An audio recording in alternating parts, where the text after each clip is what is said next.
Madam Chair, The Honorable Marcoleta. point of order. This is not directed to the members of the committee. Madam Chair, our good friend is not a member of the committee. Yeah, but I can Perhaps Here's a you point can of just order. manifest Or just instead of raising a manifestation. point of order. manifestation. All Not right, directed. you may proceed, Honorable This Marcoleta. is not directed to the members of the Justice Committee, but I observed the presence of Mr. Kiko D from the audience. Though he was allowed to be an audience in the proceedings, despite his withdrawal of the second impeachment complaint, I suggest that he observe proper decorum.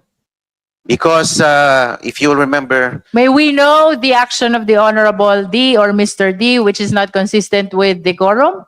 I'm just speaking from experience when Which means he hasn't committed any yet. not yet, but as a forewarn, as a premonition or a warning, he during the archiving of the impeachment at the Senate, Mr. Madam Chair, Mr. Madam T. Chair, wala pa naman palang ginagawa. Let us not...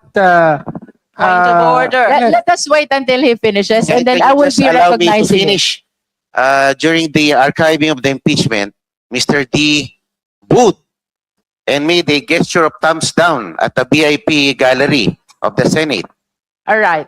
All right. Gusto Honorable ko lang naman Marcoleta, but it is just for them apparent to observe that proper decorum. the Honorable D hasn't committed anything yet, which is not consistent to decorum. Would you like to say something, Honorable Dilima? Yes, Madam Chair, it is completely improper for our colleague here to raise that matter.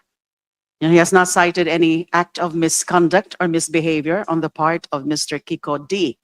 And alluding Would you to like that, to make a alluding- motion to that effect? Yes, my motion is to strike out the manifestation. Second, Madam Chair. There is a motion to strike out from the record the manifestation of the Honorable Marcoleta. The same has been seconded. Is there any objection? Hearing none, the motion is granted. The manifestation of the Honorable Marcoleta is hereby ordered stricken out of the record. Ang bobo ni ni Marcoleta, kahit siguro mga ka-DDS natin nabobobohan sa kanya. Wala sa hulog yung atake. Akalain mo ba naman na ang atake niya kino-question niya yung presensya nito ni Kiko D na andyan din sa may gallery. Sana question niya na rin yung mga reporters. Sa kanya ang kaibigan, si Malochua, shout out. Abogado pa yun Pareho lang talaga sila ng tatay niya, hindi magaling na abogado. Maiingay lang, panggulo lang. Anak ng potsa.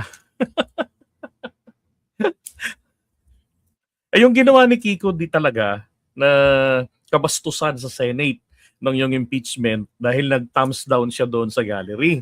Sa Senado pa yun.